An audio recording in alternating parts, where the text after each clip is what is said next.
Value को after some angle repeat करना चालू कर देते हैं, उनको पीरियोडिक फंक्शन बोलते हैं। फॉर एग्जाम्पल हमने देखा हुआ था साइन और कोसाइन का कर्व। यार वीडियोस ऑफ नहीं करो यार तुम लोग, ये अनफेयर है, तुम चीटिंग करने लग जाते हो। ऐसा ऐसा गलत नहीं किया करो। जैसे ही पढ़ाई स्टार्ट होती है तुरंत वीडियो ऑफ कर देते हो, जैसे ही बकवास चालू होती है, हाँ हाँ इसमें इसमें मजा आ रहा है सर, मसाले वाली बात हो रही है, यहाँ तो हम मान रख सकते हैं। बदमाश कहीं के। कोई नहीं, ठीक है। तो दिक्कत में जो एंगल था, जो पीरियड, जिस एंगल के बाद अपनी वैल्यूज को रिपीट करना चालू कर रहा था, दैट वाज क्या था धनुष्का, वो वैल्यू जिस पर वो रिपीट कर रहा था अपने वैल्यूज को। 2 पाई।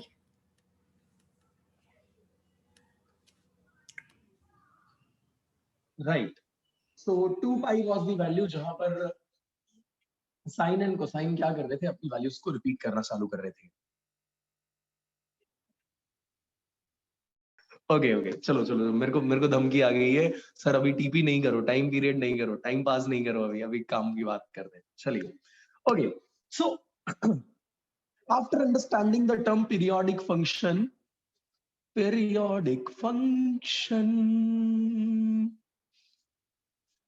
सर मेरे घर में कल ही फंक्शन हुआ था, तो मैं किसी पीरियोडिक फंक्शन को नहीं जानता हूं, मैं उस फंक्शन को अटेंड कर रहा था। अरे वो फंक्शन, ये पीरियोडिक फंक्शन, दोनों अलग अलग हैं, दोनों सेम नहीं हैं।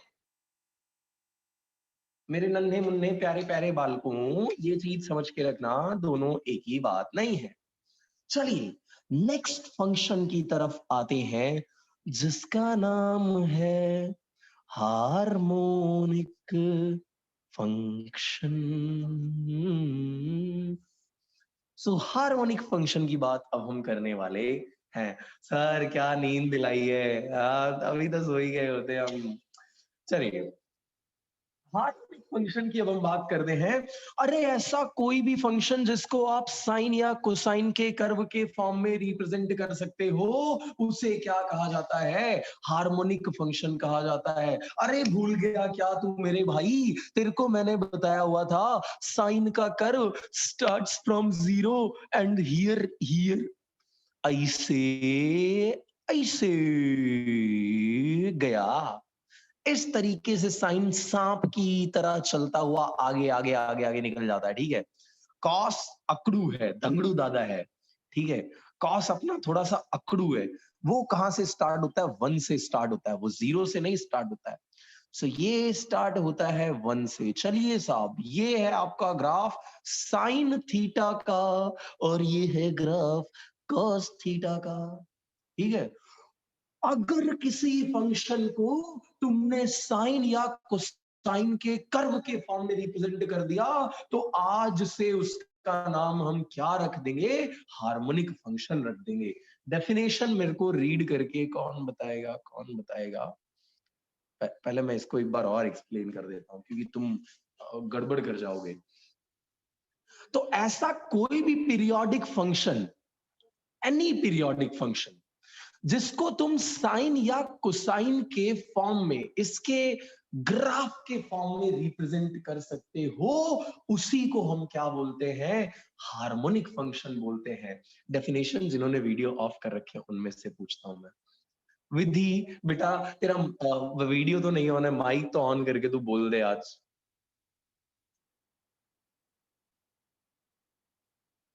घनघोर बेइज्जती, घनघोर बेइज्जती। अरे यार, कोई नहीं कोई नहीं, चल। भव्य शाह, ये तो आंसर करेगा, ये तो sure. Yes, sir. What is harmonic function, Mr. Bhavya? Sir, exact definition? You can take the help of notes. I'm allowing you. Allowed है। एक मिनट सर, खोल लूं मैं। बे यार, अलग ही लेवल का तू तो है, मतलब सर आज नहीं क्लास। खोल। अब कोई नहीं, मैं हेल्प कर देता हूँ, बस मैं खुद ही बोल देता हूँ यार। मेरा ही नाम मैं भव्य रख के मैं खुद ही आंसर कर देता हूँ। सुन, थैंक यू। कोई थैंक यू वाले बेचब रहा है यार तू तो। देखो, the periodic functions which can be represented in the form of sine or cosine curve. The periodic functions which can be represented in the form of sine or cosine curve are known as harmonic functions. बोलो समझ में आएगी क्या? बात difficult है क्या? Simple है ना? यस, चलिए ग्रेट। अब ये हार्मोनिक फंक्शंस की जब बात आएगी तब हम करेंगे, ठीक है? तब हम उसको समझेंगे। अब ये खत्म होने के बाद, क्या लास्ट टाइम मैंने आपको साइन सीधा होता है और कॉस टेढ़ा होता है, धंगड़ू दादा होता है, वो समझाया था क्या आपको? नहीं समझाया था? चलो, आज तुम्हारी मैथ्स के एक बहुत बड़े कॉन्सेप्ट को इंट्रोड्यूस करने जा रहा हूं मैं। जो बायो वाले स्टूडेंट हैं वो लीव नहीं कर सकते मीटिंग, है ना? वो लीव नहीं कर सकते मीटिंग कि सर हम तो लीव कर दें, मैथ्स का इंट्रोड्यूस कर रहे हो तो हम तो जाएं, हम हमारा तो काम खत्म हो गया। अब नहीं ना, तुम्हारा भी काम है चैप्टर के अंदर। देखो, हाँ जी साहेब बोलिए मेहर। Hello sir. हाँ सर बोलिए। सर ये पीरियोडिक फंक्शन और हार्मोनिक फंक्शन में डिफरेंस क्या है सर? पीरियोडिक फंक्शन क्या करता है? कोई भी ऐसा मैथमेटिकल फंक्शन जो अपनी वैल्यूज को एक रेगुलर टाइम इंटरवल के बाद रिपीट कर देता है, बस। समझ रहे हो बात को? Yes sir. हार्मोनिक फंक्शन ऐसा पीरियोडिक फंक्शन है जिसको आप साइन या कोसाइन के फॉर्म में रिप्रेजेंट कर सकते हो। और वो रिपीट नहीं होगा मतलब? सॉरी? Hello sir. हाँ हाँ हाँ मिहिर बोल। मतलब सर ये जो वैल्यू है वो रिपीट नहीं होगी हार्मोनिक फंक्शन में? रिपीट होगी, बट वो ग्राफ जो बनेगा ना बच्चे, वो ग्राफ किसके जैसा बनेगा? या तो साइन के जैसा बनेगा या तो कॉस के जैसा बनेगा। आई होप समझ पा रहे हो आप बात को।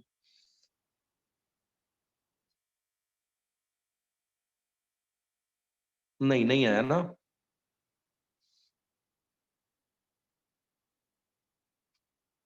मिहिर, हाँ या ना तो बोल।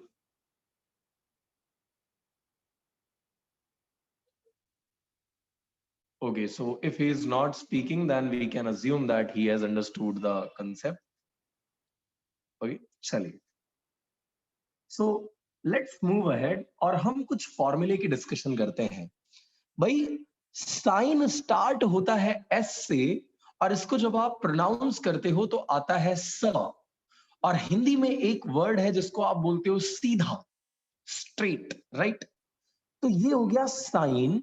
साइन सीधा है, एकदम सीधा बच्चा है, किसी की लाइफ में कोई इंटरफेयर करता नहीं है। लेकिन आप जानते हो सीधे लोगों की जिंदगी में लोग बहुत कांटे लगाते हैं, है ना? और इसीलिए तुम लोगों ने देखा होगा कुछ लोग अपने स्टेटस में डाल के रखते हैं, इफ यू आर बैड।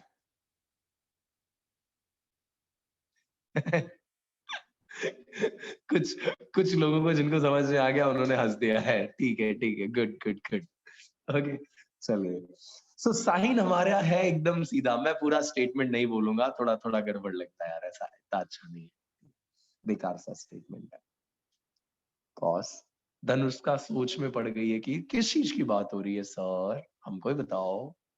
नहीं नहीं, साइन बच्चे कैसा है? सीधा फंक्शन है, एकदम सीधा है, वो किसी से कोई बवाल रखता नहीं है।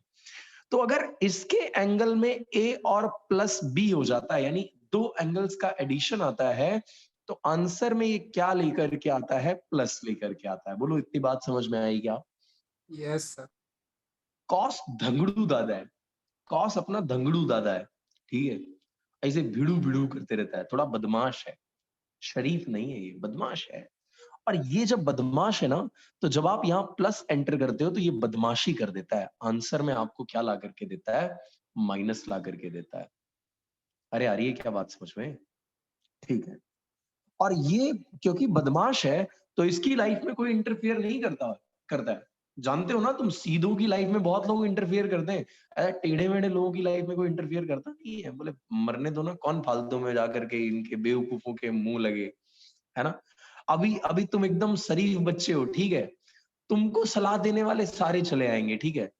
तुम्हारे इधर से वो बगल से पड़ोसी जा रहा है, वो भी आकर के तुमको, जो खुद को चाय बनानी नहीं आती है, वो तुमको डलगोना बनाने की ट्रिक बता के जाएगा कि कैसे बनाएंगे, है ना, ये बता के जाएगा, राइट, है ना। अरे ट्रेंड हुई थी, बहुत बहुत ट्रेंड हुई थी कॉफी, याद है ना। इति इति भूल गई लगता है, ये सो रही है। इति यू आर स्लीपिंग, मारी ना नो खीस। सर। ओके ओके, चलिए। सो और कॉस है अपना टेढ़ू सा फंक्शन। ऐसे टेढ़े लोग जैसे ही दिख जाते हैं ना, सीधे लोग दूर भागने लगते हैं, बाकी लोग दूर भागने लगते हैं, बोले चलो साइड उठ जाओ, ये फालतू इंसान आ रहा है, इसके मुंह नहीं लगने का। तो ये जब कॉस के अंदर एंट्री होती है प्लस की, तो ये इसको माइनस में कन्वर्ट करता है। और क्योंकि कॉस टेढ़ा फंक्शन है, तो ये अपने साथ सिर्फ अपने आप को बर्दाश्त करता है, दूसरे को बर्दाश्त करता नहीं है। सो ये हो गया cos a plus b is equal to cos a cos b in minus sin a sin b। अच्छा, तो अगर मैं बोलता हूं कि ये बदमाश था, तो इसमें किसी ने इंटरफियर नहीं किया। साइन शरीफ है, तो इसमें कौन इंटरफियर करेगा? ऑब्वियसली कॉस इंटरफेयर करेगा, राइट। तो यहां पे पहला टर्म आपका आता है साइन ए, दूसरा मेरे को प्रांजलि गेस करके बताएगी। Cos b. Wow, Pranjali bio है ना, नहीं। मैथ्स है बे यार। हाँ। तो तेरे को पता होगा, तो इसीलिए तूने सही बता दिया, बाकी मेरे ऐसे बोलने पे तेरे को नहीं ऐसा कुछ लगा। हाँ, ऐसा बकवास कर दी है मैंने, कोई नहीं, ठीक है। दूसरे वाले टर्म में सिर्फ एंगल्स को एक्सचेंज कर देना है, cos a and sine b कर देना है। क्या आप लोगों को ये बात समझ में आ रही है किया क्या है, राइट। सो ये साइन ए प्लस बी का फॉर्मूला है, और इसके जो नीचे हमने फॉर्मूला लिखा हुआ है वो कॉस ए प्लस बी का फॉर्मूला है। तो चलिए आपको सेल्फ प्रैक्टिस के अंदर मैं देता हूं कॉस ए माइनस बी का फॉर्मूला बताओ। और ये फॉर्मूला होप ये बायो का निकले। कौन है जिसको मैं जानता हूं कि हाँ ये बायो का ही होगा।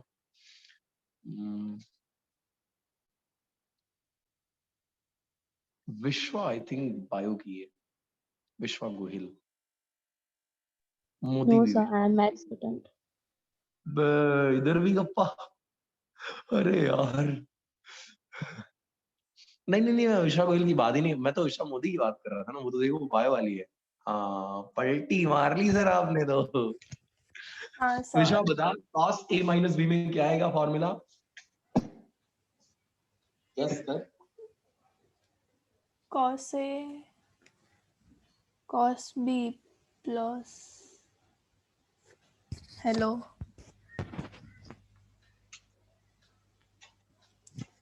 Sir, yes you are right, keep going.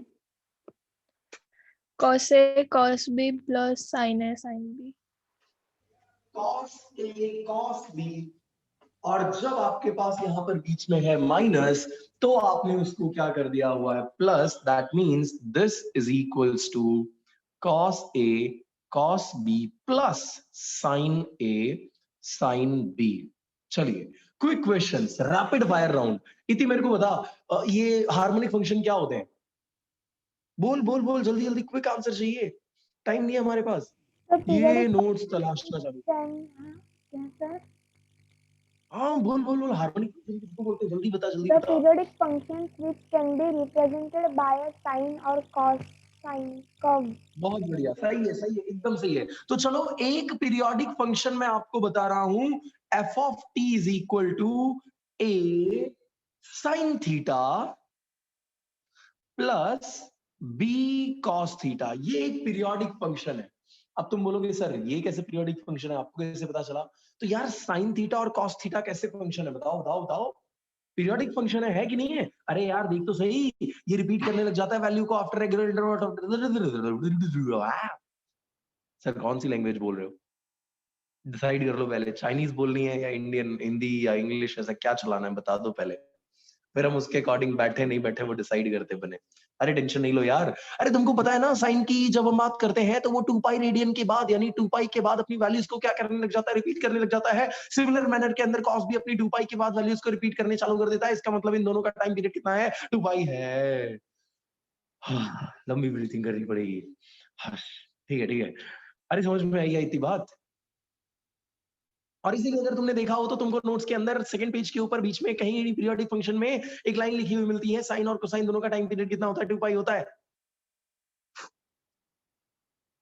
Sir attack आ जाएगा आपको, रुक जाओ। चलिए, so F T equals to A sine theta plus B cos theta, ये हमारे पास है इक्वेशन। ये एक पीरियोडिक फंक्शन है। कैसे मुझे पता चला, हाउ कैन आई जज अ फंक्शन इज पीरियोडिक और नॉट?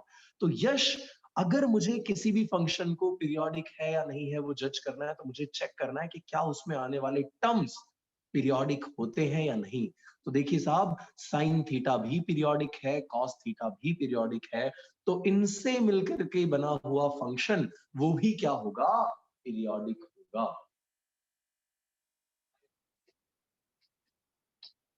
अब इस पीरियोडिक फंक्शन के अंदर एक गड़बड़ी है, एक प्रॉब्लम है। प्रॉब्लम क्या है, जरा जरा ध्यान से सोचना। प्रॉब्लम यार ये है ना कि इसमें साइन वाला टर्म भी है और इसमें कोसाइन वाला टर्म भी है। तो अगर मुझे इसको हार्मोनिक के अंदर बताना है, अगर मैं इसको हार्मोनिक फंक्शन बताना चाहता हूं, तो क्या करना चाहिए हितांशी मेरे को? व्हाट शुड आई डू कि मैं इसको हार्मोनिक फंक्शन में बता सकूं? हितांशी यस सर। मैडम, मैं इस पीरियोडिक फंक्शन को हार्मोनिक फंक्शन में बदलना चाहता हूं। How can I do that? कैसे कर सकता हूं? सर उसके ग्राफ साइन और कॉस के कर्व से आने चाहिए। बहुत बढ़िया। मतलब इसको या तो मैं कंप्लीटली साइन में कन्वर्ट कर दूं या तो कंप्लीटली कोसाइन में कन्वर्ट कर दूं। तो अगर साइन में कन्वर्ट कर दिया तो ग्राफ ऐसा बन जाएगा, और ग्राफ ऐसा बन गया, काम बन गया, हो गया ना हार्मोनिक फंक्शन। सही है ना? अरे समझ में आया क्या? अब ये जो ए और बी दो चीजें हैं, ये जो ए और बी जो दो चीजें आपके पास हैं, लेट अस अज्यूम कि ये रहा आपका ए एंड ये रहा आपका बी, और इनका रिजल्टेंट क्या हो जाता है, डी हो जाता है। लेट अस अज्यूम कि इनका रिजल्टेंट कितना हो जाता है, डी हो जाता है। चैप्टर नंबर 4 में ये सारी कहानियां आपने पढ़ रखी हुई हैं। आई थिंक आपको मैं ये रिपीट कराऊं, ये आपके टाइम के साथ मेरा चीट होगा। तो सर अभी तक क्या कर रहे थे, इतनी बकवास जो किए उसमें क्या हमारे टाइम का यूटिलाइजेशन करवा रहे थे? Sorry for that.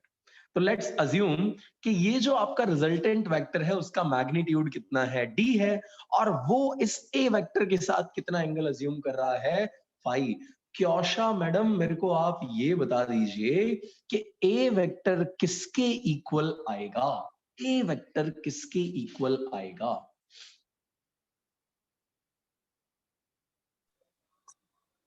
एक सेकेंड सर। साइन फाई ओ नहीं नहीं नहीं क्योशा, कॉस फाई। यस बच्चे, अगर यहां पर अगर आपको थोड़ा बहुत भी कंफ्यूजन है तो लेट मी क्लियर इट। ये देखो, इस ट्राइंगल के अंदर ये वाला जो ट्राइंगल बन रहा है ना, इस ट्राइंगल के अंदर cos थीटा अप्लाई करना, दिस डिवाइडेड बाय डी हो जाएगा। ये है A divided by D is equal to cos phi, a divided by d is equal to cos phi. So simply a vector किसके इक्वल हो जाएगा, d cos phi के equal हो जाएगा। अरे आया क्या? चलो फिर यहां लिख देते हैं a is equal to d cos phi। यार b इक्वल्स टू तुम अपनी तरफ से मेरे को बताओ। मैं मेरे को नहीं आता अब, इसके बाद मैं भूल गया, मेरे को याद ही नहीं है अब।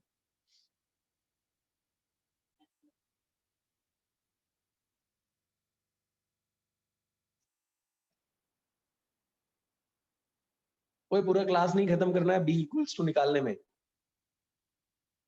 मैं ऐसे सोच रहे हो जैसे आइंस्टाइन की थियरी मैंने तुमको दे दी हो सोचने के लिए, डी हद कर रहे हो यार।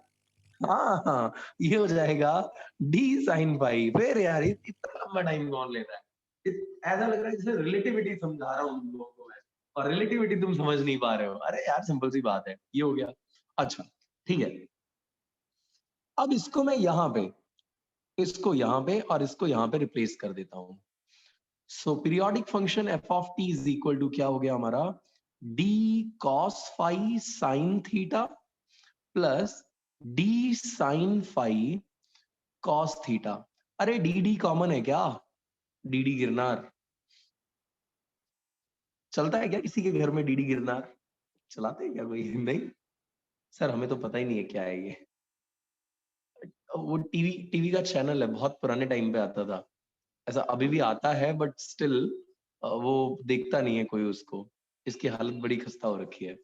सो डी यहाँ पे हो गया सर, हमको कोई लेना देना नहीं है इन सब बातों से। पढ़ाने पे ध्यान दो ना आप, पढ़ा तो ढंग से रहे नहीं हो और फालतू बात ज्यादा कर रहे हो। चल सो डी बच्चे हमने यहां से ले लिया कॉमन। यहां पे आया cos phi sin theta plus sin phi cos theta. ओए होए होए होए होए होए होए होए होए, ध्यान से देख तो इस पूरी इक्वेशन को। ये तो किसी के जैसा लग रहा है, ये तो किसी के जैसा लग रहा है। अरे यार ये देखिए देखिए देखिए, देख देख देख, दोनों के बीच में रिलेशन निकाल। चलो ये रिलेशन निकालने की घनघोर जिम्मेदारी हम देवम को दे देते हैं। देवम भाई छो मीटिंग मा ना साहेब, हूं तो क्यारनो जतो रह्यो छू।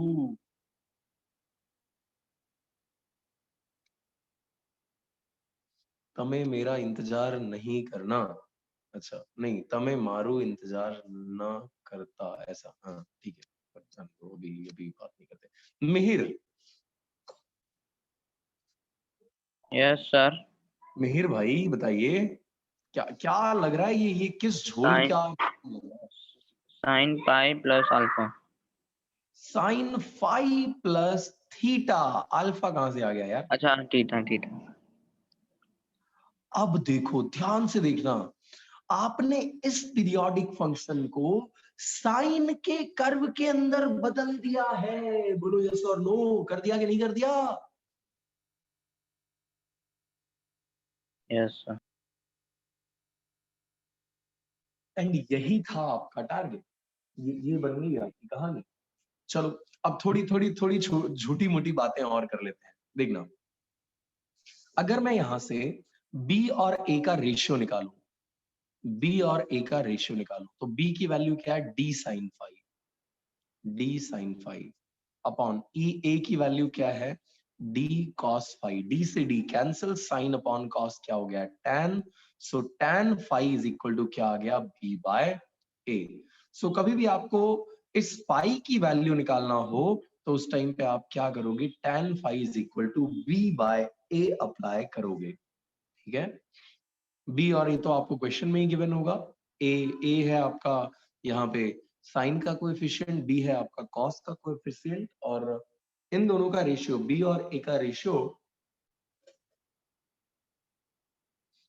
That will be equal to tan five. अच्छा, इस डी का मैग्नीट्यूड कितना होगा? कोई सोच सकता है क्या? What will be the magnitude of this D?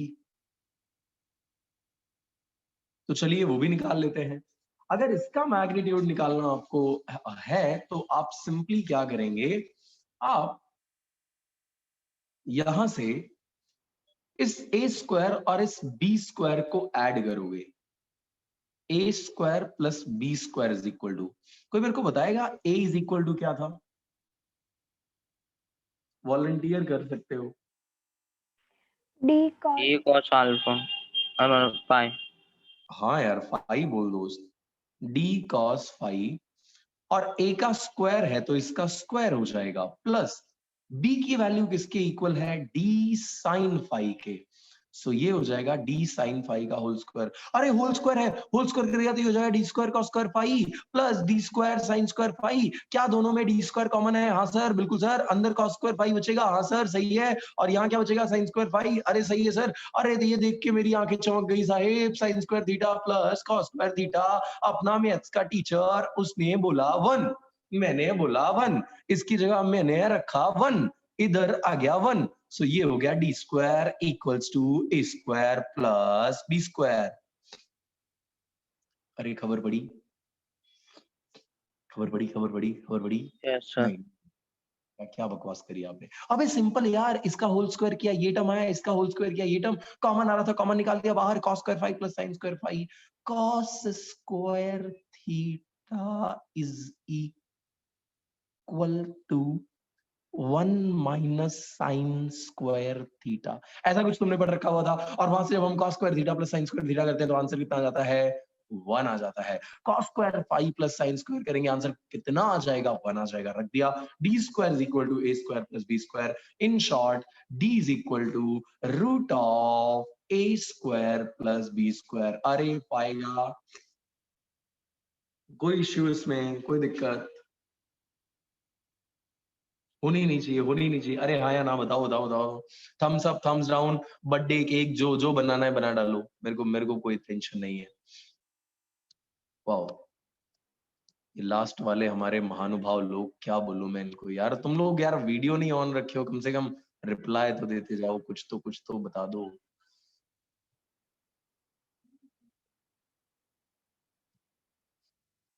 तुम्हारे लिए भी हमको नोबेल पीस प्राइज देना चाहिए, तुम इतनी शांति जो रखते हो।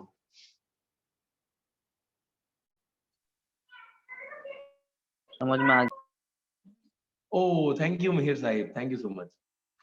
चलिए, और अब चालू होता है इस चैप्टर का तहलका वाला पार्ट, मतलब गजब लेवल पे, अलग लेवल चलेगा। और पहली डेफिनेशन जो तुम पढ़ने जा रहे हो ना, उसका नाम है, यस कश्वी बोलिए मैडम। सर वो जो A square plus B square is equal to D square था, वो तो पाइथागोरस से भी डायरेक्टली आ सकता है ना? बिल्कुल आ सकता है, क्यों नहीं आ सकता है, आएगा, क्यों नहीं आएगा। तो इतना सारा क्यों? इतना सारा इसलिए मैडम, क्योंकि आपने ए और बी की कुछ वैल्यूज अज्यूम कर रखी थी। चेक करो, चेक करो, है ना। हाँ। तो जब मैथ्स का जब आपके पास कोई क्वेश्चन होता था ऐसे राइट एंगल ट्राइंगल के लिए कि ये 5 है, ये 12 है, नहीं ये 12 लेता हूँ और इसको 5 लेता हूँ क्योंकि ये वाली साइड छोटी लग रही है ना, तो ये 5 है और ये 12 है। अरे सर कहाँ एक्यूरेसी के पीछे जा रहे हो, हम तो अज्यूम कर लेते हैं, कोई नहीं। सो ये 12 है और ये 5 है, तो आप क्या करते थे, a b square plus b c square is equal to a c square लिखते थे ना। फिर ए बी की जगह पे ए बी की वैल्यू लिखते थे, और यहाँ ए की वैल्यू क्या है, डी कॉस 5 है। Okay okay sir, thank you. अरे वड़क्कम वड़क्कम। अरे मेरे को ये वाली लैंग्वेज भी सीखनी है, बहुत बहुत बढ़िया लगती है ऐसे। तमिल, तमिल बोलते हैं ना, तमिल। किसी को आती है क्या आप लोगों में से, कोई है जो जिसको आती हो? मिहिर, मिहिर थोड़ा कंफर्टेबल हो क्या इसमें, ये तमिल या इस टाइप में? चलेगा चलेगा सर। मैं पूछ रहा हूँ तेरे को आती है तो बोलता है चलेगा चलेगा चलेगा।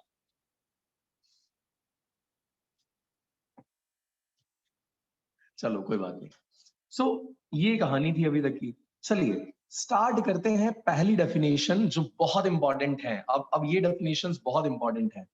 पहली डेफिनेशन का नाम है ऑसिलेशन।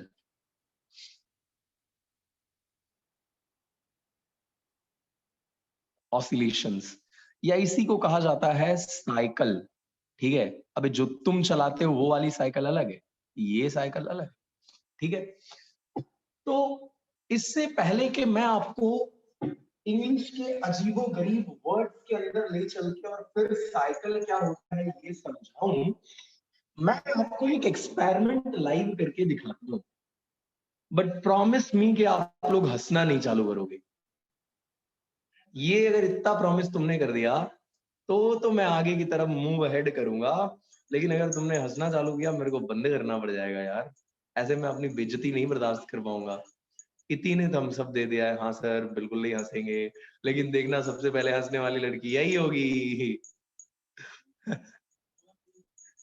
नहीं नहीं नहीं नहीं मिहिर, टीपी नहीं है, टाइम पास नहीं है भाई, देख काम की चीज है। देखिए मैंने रिमूव कर दिया इसको, ठीक है, ये गया। अब ये है कंडीशन। ओए ये क्या है, ये जानते हो क्या ऐसा कुछ आप? I am not trying to hypnotise you, I am not trying to hypnotise you. ऐसा ऐसे भ्रम में नहीं आ जाना कि मैं आपको हिप्नोटाइज करने का ट्राई कर रहा हूं, बिल्कुल नहीं। मेरा ऐसा कोई इंटेंशन नहीं है और मेरे को ऐसी कोई ट्रिक नहीं आती है। चलो यार, डेफिनेशन समझनी है ऑसिलेशन की, तो ऑसिलेशन सामने दिखना तो चाहिए, है कि नहीं है? तो देखो, हो रहा है ऑसिलेशन। ये आपका एक पार्टिकल है, राइट? ये एक पार्टिकल है और ये जिस टाइम पे अभी है ना, जहां पे अभी है, इसको हम बोलते हैं इसकी मीन पोजीशन। क्या बोलते हैं इसको? क्या बोलते हैं इसको? मीन पोजीशन बोलते हैं इसको। यार तुमने बोला नहीं कुछ भी।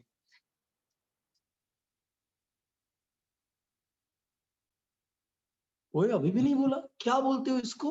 Main mean position. Position. Mean thank position. God, all is well, all is well, all is well. मेरे को लगा तुमको समझ ही नहीं आया कि ये मीन पोजीशन इसको बोलते हैं। चलो समझो, आगे समझो। नेक्स्ट जो है, अगर मैं इस पार्टिकल को यहां से ऐसे यूं रिलीज कर देता हूं, तो ये जो हो रहा है, ये जो बैक एंड फ्रॉथ मोशन हो रही है, इसी को हम क्या बोलते हैं? ऑसिलेशन बोलते हैं। इसे क्या कहा जाता है? ऑसिलेशन कहा जाता है, राइट? नाउ एक क्वेश्चन ये है कि सर साइकिल बोलोगे किसे? क्योंकि डेफिनेशन तो आप साइकिल की पूछ रहे थे ना। तो यार अगर मैंने इस पार्टिकल को यहां से रिलीज किया, ठीक है, तो ये यहां से जाकर के यहां पे जब आता है ना, तब इसको मैं क्या बोलता हूं? वन साइकिल बोलता हूं। आई होप दिख रहा होगा आपको। ये देखो, ये है, इसको मैंने ऐसे रखा था, यहां पर ले जाकर के मैंने ऐसे रिलीज किया, ये यहां पे आया, तो इसने one complete back and forth motion कर दिया। आगे गया, पीछे आ गया, एक पूरा complete back and forth motion हो गई। हुई कि नहीं हुई? क्यों साहब, ये मोशन कंप्लीट हुई बच्चे की नहीं हुई? ये उदास उदास सी क्यों रहती है तू? किसी किसी से लड़ाई करके आई है क्या?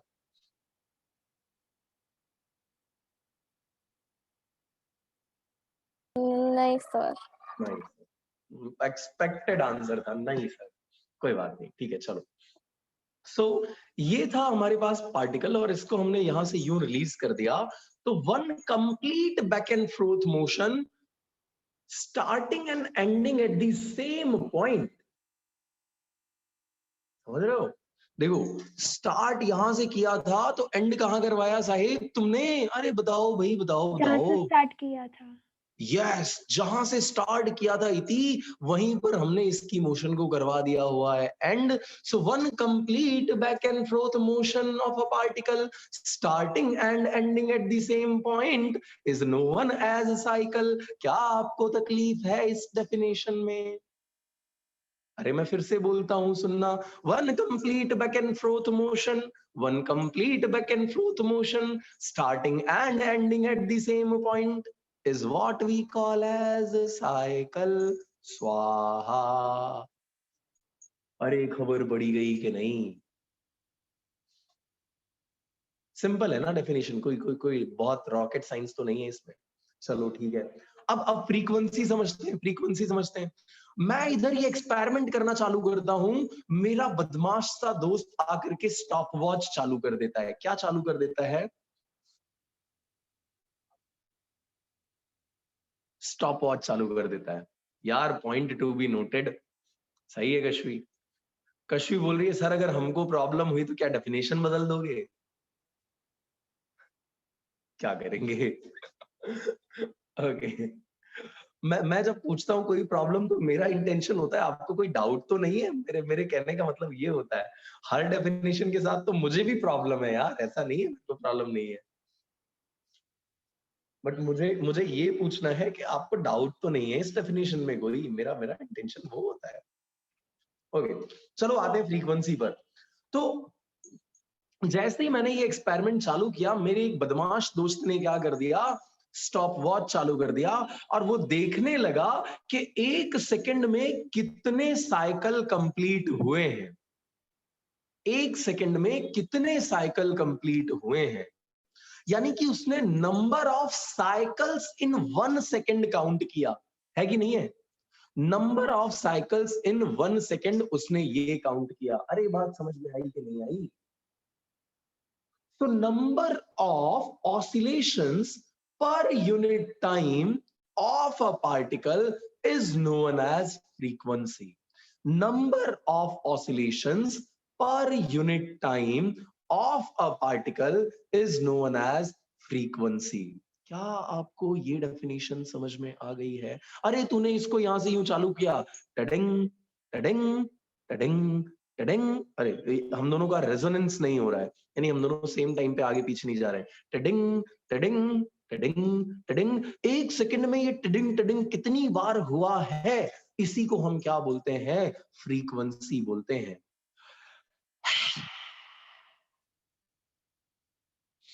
नींद आ गई सर, क्या सुलाया है आज तो. कशिश कशिश के एक्सप्रेशंस. ओके चलिए, सो ये था हमारे पास फ्रीक्वेंसी, राइट. चलिए नेक्स्ट जो डेफिनेशन आती है दैट इज डिस्प्लेसमेंट. ये यश मेरे को बताना ना मेरे भाई, इस पोजीशन को मैंने कौन सी पोजीशन बोल रखा था? Mean position sir. Mean position. So the distance of the particle from the mean position is known as displacement. Particle देखो ये मीन पोजीशन, बोलो हाँ बोलो हाँ, बोलो बोलो बोलो बोलो, ये मीन पोजीशन है ना. तुमने इसको ऐसे करके ऐसे छोड़ दिया, तो ये पार्टिकल यहाँ पे आया, तो मीन पोजीशन यहाँ पे, पार्टिकल यहाँ पे, इन दोनों के बीच में ये इतना डिस्टेंस है कि नहीं है? नहीं है, नहीं है सर, नहीं है, झूठ बोल रहे हो. अबे है. तो ये वाली जो तुम्हारी मीन पोजीशन है, यहां से पार्टिकल की पोजीशन में जितना डिस्टेंस होता है उसी को हम क्या बोलते हैं? डिस्प्लेसमेंट बोलते हैं. और अगर ये डिस्प्लेसमेंट देखना, किसी भी तरफ का मैक्सिमम वाला डिस्प्लेसमेंट हो, देखो बार बार मेरे हाथ से आगे ये जो पार्टिकल है वो नहीं जा रहा है. This particle is not going beyond my hand, है ना. इसका मतलब इसका मीन पोजीशन से, इस पोजीशन से मैक्सिमम डिस्प्लेसमेंट कितना है? ये इतना है. सही है ना. This is the maximum displacement of this particle. और इसी मैक्सिमम डिस्प्लेसमेंट को फिजिक्स की लैंग्वेज में क्या कहा जाता है? एम्पलीट्यूड कहा जाता है. तो मेरे को फ्रीक्वेंसी और एम्पलीट्यूड, इन दो चीजों की डेफिनेशन चाहिए, और वो कौन बता रहा है? Please raise your hand.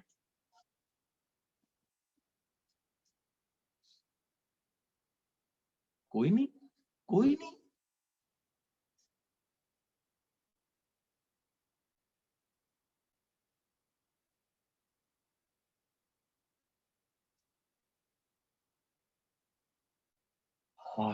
Thank God, 3 students आए मेरे मेरे जिगर के टुकड़े. वाओ, 5 हो गए. Great great. 6 स्टूडेंट्स. वाओ, हाँ, जान में जान आई. Thank God. तो मेरे को तो लग रहा था ये डल रिस्पॉन्स आएगा इस पे.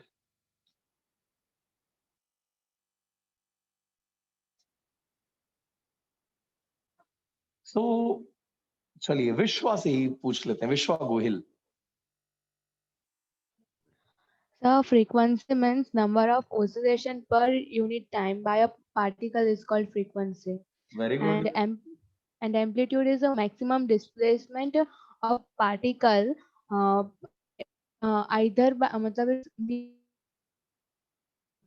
यस यस यस, सही जा रहे हो, सही जा रहे हो.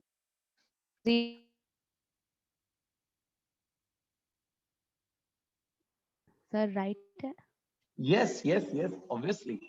ग्रेट. चलिए, सो इसको हम थोड़ा सा यहाँ रिप्रेजेंट करके भी शो कर देते हैं, क्योंकि आप जानते हो इंडियन टीचिंग पैटर्न को, तो लिखना उसमें बहुत जरूरी है. तो ऐसे एक्सपेरिमेंट करके मैं आपको दिखा दूं, चलेगा नहीं, फिर आप बोलोगे सर ये तो बताया ही नहीं आपने, ये तो डेफिनेशन लिखा ही नहीं.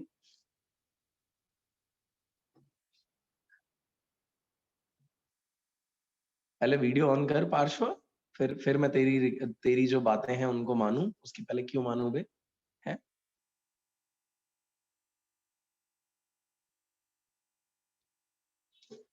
Okay. So let's come to second point, जिसको आप बोलते हो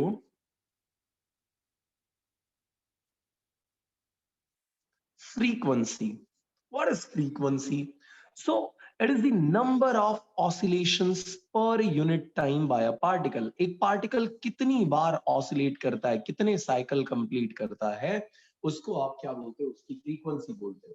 अगर मैं आपसे बोल रहा हूं कि किसी पार्टिकल की फ्रीक्वेंसी 50 है, इसका मतलब ये है कि उसने 1 सेकंड में 50 बार आगे पीछे पूरा कंप्लीट मोशन कर दिया है। 50 टाइम्स उसने 1 सेकंड के अंदर complete back and froth motion किया हुआ है। ठीक है, ये तो हो गई फ्रीक्वेंसी। कमिंग टू डिस्प्लेसमेंट, तो ये था पार्टिकल का mean position, this was the mean position of the particle. और इस मीन पोजीशन से कोई भी पार्टिकल जो है वो कितने डिस्टेंस के ऊपर आया हुआ है, इसे हम क्या बोलेंगे, उसका डिस्प्लेसमेंट बोलेंगे। So this is displacement. और इस मीन पोजीशन के अबाउट, इस मीन पोजीशन से इस तरफ या इस तरफ, यानी किसी भी तरफ जो मैक्सिमम डिस्प्लेसमेंट होता है उसको आप क्या बोलते हो, एम्पलीट्यूड बोलते हो। विश्वा, कोई डाउट है क्या बच्चे?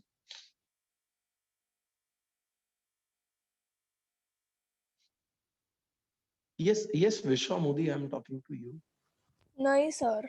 अच्छा, वो हैंड रेज रह गया था इसलिए मेरे को लगा शायद। अच्छा सॉरी सर, वो गलती से रह गया। कोई नहीं, कोई दिक्कत नहीं है, चलिए। So the maximum displacement of a particle, the maximum distance of a particle from its mean position on either side, चाहे इस साइड हो चाहे इस साइड हो, उसको आप क्या बोलते हो, एम्पलीट्यूड बोलते हो, which is represented by capital A। एक तरफ के डिस्प्लेसमेंट को आप पॉजिटिव कंसिडर करते हो और दूसरे तरफ के डिस्प्लेसमेंट को आप कैसा कंसिडर करते हो, नेगेटिव कंसिडर करते हो। एंगुलर वेलोसिटी आपने पढ़ा हुआ था क्या? एंगुलर वेलोसिटी, उसका इक्वेशन याद होना चाहिए आपको, omega is equal to theta by t, right. इसी एंगुलर वेलोसिटी के मैग्नीट्यूड को हम क्या बोलते हैं, एंगुलर फ्रीक्वेंसी बोलते हैं। What is angular frequency? It is the magnitude of angular velocity.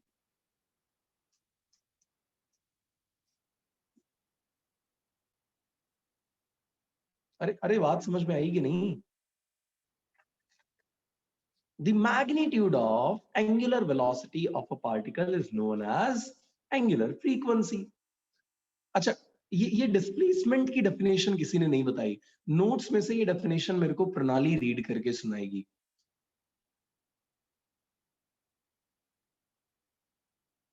ये मीटिंग में नहीं है? ओके, प्रणाली, मैं तेरे को ऐसे जगाता हूँ, रुक।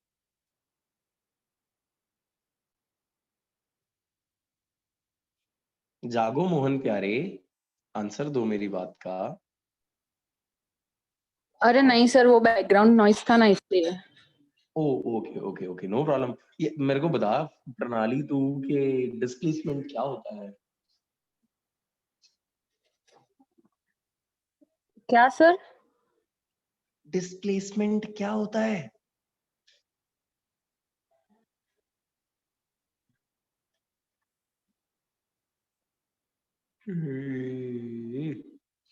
ये इन दोनों के बीच का जो डिस्टेंस है ना, किसी भी इंस्टेंट के ऊपर, उसी को डिस्प्लेसमेंट बोलते हैं। तो नोट्स की हेल्प ले सकती है। चल मैं तेरे को पेज भी बता दे रहा हूँ, पहला, दूसरा, तीसरा, 4th पेज के ऊपर आएगा, 14.1 के 4th पेज के ऊपर आएगा।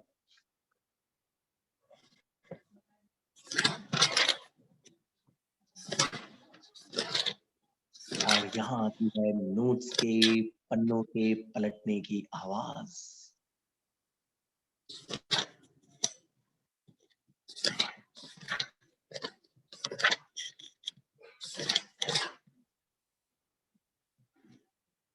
सर 4th पेज पे तो डेरिवेशन है। 14.1 के 4th, मैं गलत, 1st, 2nd, 3rd, 4th, नहीं 4th ही होना चाहिए यार। अगर तुम्हारे उसमें चेंज हो गया है तो आई डोंट नो, बट शायद जहां तक मेरे को याद आता है वो 4th पेज के ऊपर ही था। तो कौन सा टॉपिक? अरे डिस्प्लेसमेंट वाला यार।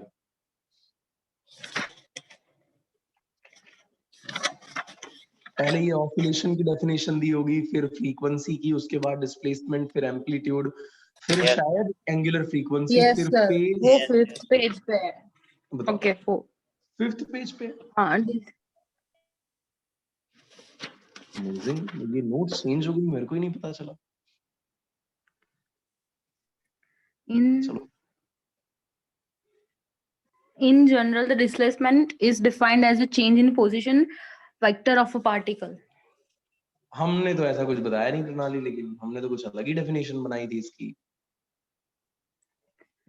कोई बात नहीं, कोई बात नहीं, चलो अभी अभी तो सुनना, ठीक है प्रणाली, ऐसा ऐसा सुनना। तो ये ध्रुवी बता रही है।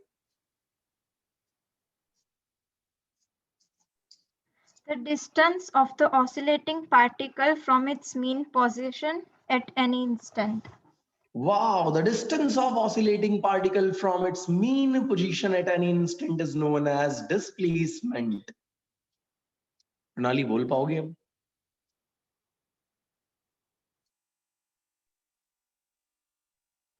अरे अरे ट्राई कर यार, कोई दिक्कत नहीं है, होता है, मेरे को भी कई बार नहीं याद होती है। Distance of oscillating particle from its mean position at any instant. बहुत बढ़िया, great great, very good. So वो होता था डिस्प्लेसमेंट। इसके बाद था हमारे पास amplitude. The maximum displacement of a oscillating particle from its mean position on either side is what we call as amplitude. फिर आई बात एंगुलर फ्रीक्वेंसी की, तो magnitude of angular velocity is known as angular frequency, और उसको आप represent करते हो ओमेगा से, एंड ओमेगा की इक्वेशन होती है 2 पाई डिवाइडेड बाय टी। होप आपको समझ में आ गई है ये बात, राइट? और यहाँ पर ये जो कैपिटल टी है इसको हम बोलते हैं टाइम पीरियड। तो 2 पाई इंटू 1 बाय टी लिख दूं तो ये 1 बाय टी क्या है हमारा? टाइम पीरियड का रेसिप्रोकल, जिसको आप बोलते थे फ्रीक्वेंसी। फ्रीक्वेंसी। बिल्कुल सही, जिसको आप करते हो न्यू से। ऐसा ऐसा वी नहीं, रेफरेंस रखना। देखो ये वी है, this is V, this and this is new. चलिए, अब आप लोगों के सबसे कंफ्यूजिंग टॉपिक के ऊपर हम पहुंच चुके हैं, जिसका नाम है फेज। ठीक है, अगर मुझे अपनी लोकेशन के बारे में बताना है तो उसको मैं क्या करता हूं? मैं किसी बंदे को क्या बताता हूं अपना? एड्रेस। बहुत सही, क्या बात है। कौन था ये जो आंसर दिया? सर इति। आज तो इति कलर में है पूरा, आज सारे आंसर दे रही है, great. Okay, good good good. So कभी भी अगर आपको अपनी लोकेशन के बारे में किसी को बताना हो तो आप क्या दोगे? अपना एड्रेस दोगे, राइट? है ना यार? प्रॉब्लम ये है ना कि ये जो अपना पार्टिकल है, अब फिर वही सेटअप ले आए सर, हैं? अरे क्या करूं यार, तुमको समझना डिफिकल्ट हो जाएगा, नहीं लेके आऊंगा।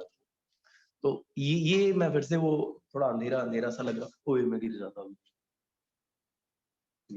ओके, तो ये है वो, लाइक किसकी बात है? हाँ, ये अपना पार्टिकल है जो अब ऑसिलेटरी मोशन करने वाला है, जब वो ऑसिलेशन करने वाला है, ठीक है? तो मैं क्या करता हूँ, जब इसको यहां पर ले जाकर के रिलीज करता हूँ, यहां पर ले जाकर के जब मैं इसको रिलीज करूंगा, तो ऑन रिलीजिंग मेरे को ये बताओ, ये इस पॉइंट से, ये वाले पॉइंट से कितनी बार पास होगा? मेरे को चेक करके बताना। एक कंप्लीट साइकिल में कितनी बार पास होगा बताओ? 3 to 4 times. 2 bar. 1 complete cycle के अंदर पार्टिकल एक पॉइंट से 2 बार पास होएगा। 1 कंप्लीट साइकिल का मतलब क्या होता था? साइकिल का डेफिनेशन मैंने आपको बताया था, 1 complete back and forth motion starting and ending at the same point. So एक कंप्लीट जो बैक एंड फोर्थ मोशन है, ये वाली जो मोशन हुई, इसे आप क्या बोलोगे? इसे आप क्या बोलोगे? साइकिल बोलोगे। ये है साइकिल, ये है साइकिल, राइट? तो इस साइकिल में अगर मैं यहां पे अपनी फिंगर रख देता हूं तो एक साइकिल के अंदर ये पार्टिकल कितनी बार इसको पास करता है? 2 बार पास करता है। और दोनों बार खास बात क्या होती है? पहली बार जब जा रहा होता है तो इस डायरेक्शन में जा रहा होता है, राइट? और दूसरी बार जब जा रहा होता है तो इस डायरेक्शन में जा रहा होता है। क्या आपको मेरी बात में कोई सेंस लग रहा है? Am I making any sense या मैं फालतू बात किए जा रहा हूँ? अरे यार चेक कर तू, एक बार जब ये वाले पॉइंट से जब निकलेगा, ये वाले पॉइंट से जब निकलेगा तो इधर जा रहा होगा, दूसरी बार इधर जा रहा होगा, यानी एक पॉइंट पर एक साइकिल के अंदर एक बार इधर जाता हुआ पार्टिकल दिखाई पड़ेगा और दूसरी बार इधर जाता हुआ दिखाई पड़ेगा हमारा पार्टिकल। अब किसी को पता नहीं है इनिशियली कि पार्टिकल कहां है, उसको चाहिए इसका एड्रेस, तो वो क्या करेगा? वो हेल्प लेगा फेज की। किसकी हेल्प लेगा? बताओ बताओ, किसकी हेल्प लेगा? Phase. तो phase is the part of phase is the, पहले तो फेज समझाने पर, चलो मैं देखता हूँ कि तुमको समझ में आया है कि नहीं आया है। कोई कोई कोई नोट्स में से डेफिनेशन रीड करके मेरे को अब कंक्लूड कर सकता है कि मैं ये बताना क्या चाहता था इतनी देर में?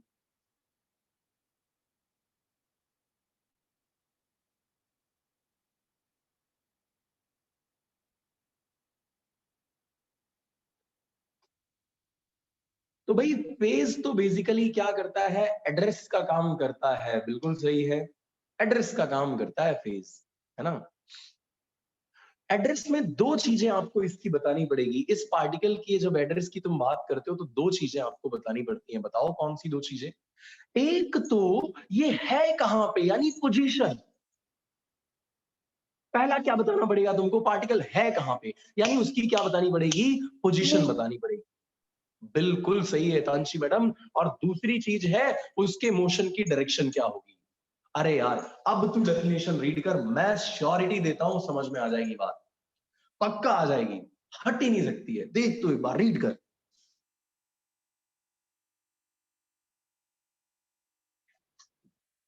Phase of a vibrating particle at any instant gives the state of the particle। दो चीजें उसमें आती हैं, एक position of the particle and दूसरा डायरेक्शन ऑफ मोशन। अरे क्लियर है क्या? ये डेफिनेशन हार्ड है क्या? एक बार फिर से एक्सप्लेन करो। बताओ साहब कहां से दिक्कत है? पूरी डेफिनेशन में तो दिक्कत नहीं होगी, ये तो मैं श्योर हूं। कोई कोई सेक्शन में दिक्कत होगी, बताओ। नहीं मतलब डेफिनेशन जो आपने बोला ना वो एक बार समझा दो। Phase of a vibrating particle at any instant gives the position and direction of motion at that instant। जैसे ये मेरा पार्टिकल है, ये मेरा पार्टिकल है, इसको मैंने कर दिया ऐसे डिस्टर्ब, तो डिस्टर्ब करने पर ये पार्टिकल एक साइकिल में दो बार यहां पे पहुंचेगा। एक बार जब आप इसको डिस्टर्ब करोगे तो ऐसे जा रहा होगा, यानी इधर को जा रहा होगा, और दूसरी बार रिटर्न आ रहा होगा वन कंप्लीट साइकिल के अंदर। तो डायरेक्शन ऑफ मोशन भी बताना है एड्रेस के अंदर, तो कि डायरेक्शन किस तरफ को है मोशन की, एक तो वो बात आपको बतानी है, direction of motion, direction of motion. And दूसरा जो आपको बताना है, दूसरा जो आपको बताना है वो क्या है? उसकी पोजीशन तो बतानी ही है। Dhanushka can you frame the definition for us? हमारे लिए आप ये डेफिनेशन फ्रेम करके बता दोगे क्या है फेज की?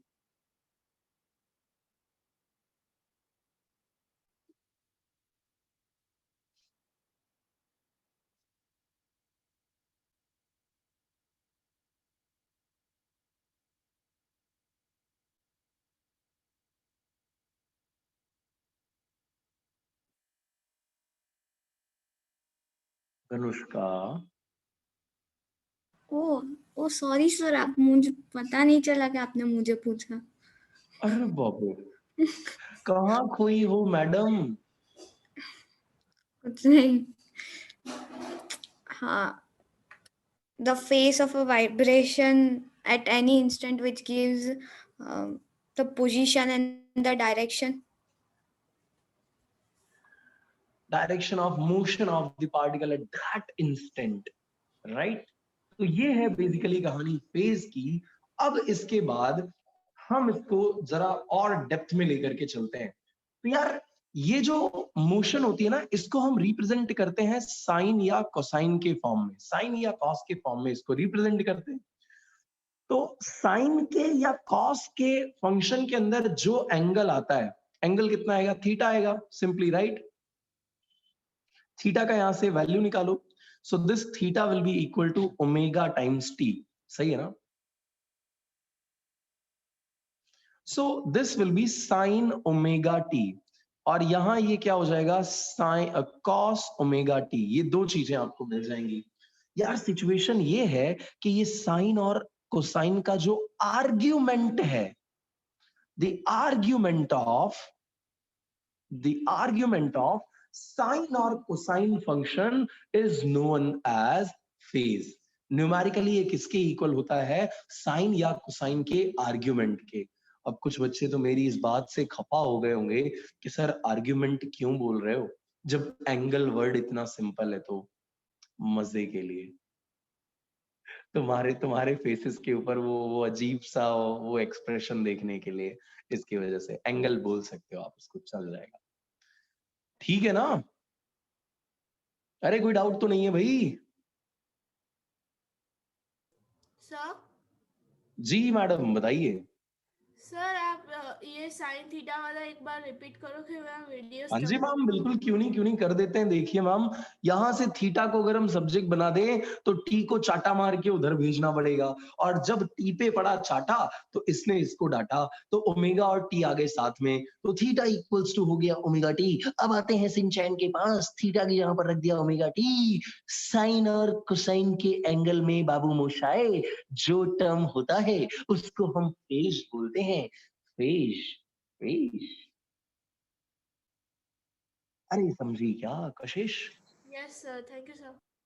ओके चलिए, सो ये है आपका ओमेगा टी, यानी कि यहाँ अगर ओमेगा टी है तो वो आपका किसकी तरह काम कर रहा है? फेज की तरह काम कर रहा है। Numerically phase is equal to argument of sine और कोसाइन फंक्शन। अच्छा, कहीं पर आपको ऐसी टेढ़ी सी इक्वेशन दे दी हो,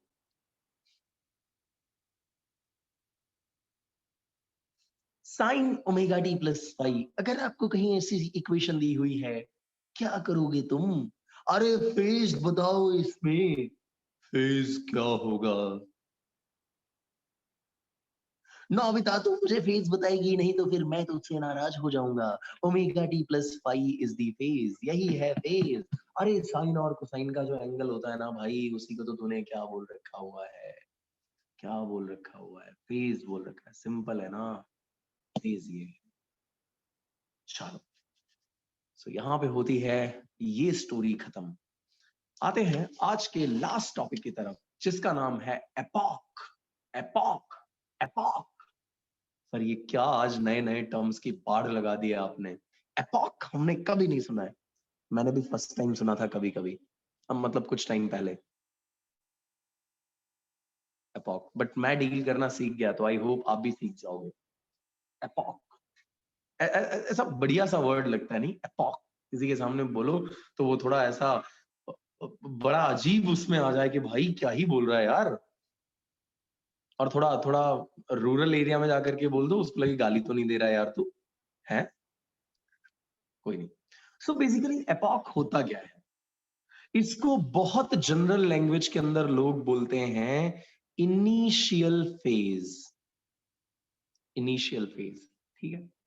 या वो और इसको थोड़ा सा डिफिकल्ट लैंग्वेज में, ये सबसे स्टैंडर्ड लैंग्वेज है, ये सबसे लोअर लेवल वाली लैंग्वेज है, और इसके डाउन और इसके अप यानी मिडल की एक लैंग्वेज आती है जिसको हम बोलते हैं फेज कांस्टेंट। तीनों नाम आपको मिल जाएंगे अपनी नोट के अंदर, पहले सबसे लोअर स्टेज वाला, फिर उसके बाद वाला, और फिर हाईएस्ट लेवल वाला, राइट? तो वहां पे हमने क्रोनोलॉजी मेंटेन करी है, क्रोनोलॉजी मेंटेन करी, राइट? चलिए, so t equals to zero पे, t इक्वल्स टू जीरो पे जो पार्टिकल का फेज होता है, the phase of particle at t equals to zero is known as epoch. उसी को क्या बोलते हैं हम? एपॉक बोलते हैं। The phase of the particle. Yes, yes, yes. बोलिए। Vibrating particle.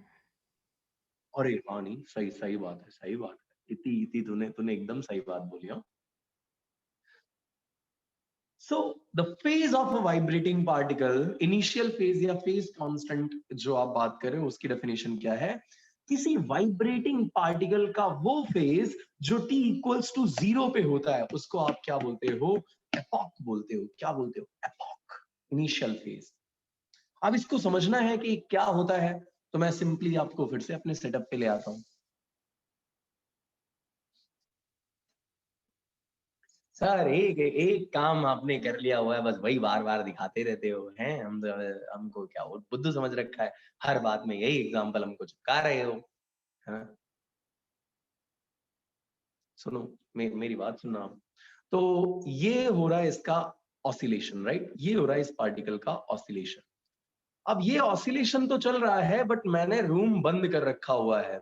Suppose Leena ma'am suddenly इस क्लास में हो जाते हैं एंटर, और वो जब इस पार्टिकल को देखते हैं तो इस पार्टिकल का पोजीशन होता है यहां पे। समझ पा रहे हो क्या बात को? अरे समझ में आ रही है क्या बात? तो मेन पोजीशन से क्या ये पार्टिकल कुछ एंगल के ऊपर था या नहीं था? बोलो हाँ या ना। तो मैडम के लिए ये जो टाइम है जब वो देखना स्टार्ट करेंगे वो हो जाएगा t इक्वल्स टू 0। आ रही है क्या बात समझ में? जब उन्होंने देखना चालू किया वो उनके लिए हो जाएगा इनिशियल टाइम, राइट? और ये इनिशियल टाइम पर ये कितना मीन पोजीशन के साथ एंगल बना रहा था उसी को क्या बोलोगे? Epoch, initial phase, phase constant. बस खत्म, इतना ही है इसके फील्ड में, नथिंग एल्स। अरे हो जाएगा क्या?